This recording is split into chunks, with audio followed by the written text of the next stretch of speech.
నమస్తే ఫ్రెండ్స్. వేమన పద్యం అండి.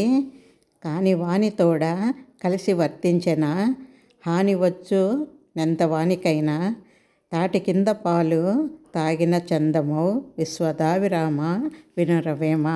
మీనింగ్ చూడండి ఎంత బాగుందో. వివాహము వివాదము వలె స్నేహం కూడా తగిన వాళ్ళతోనే చేయాలి.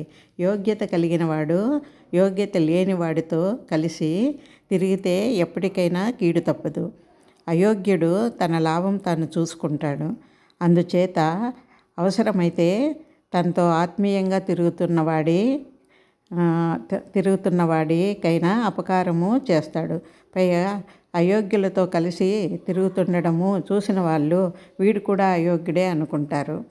పాలే అయినా తాటి చెట్టు కింద కూర్చొని తాగితే అది తాటికల్లే అనుకుంటారు, కానీ పాలు అనుకోరు కదా.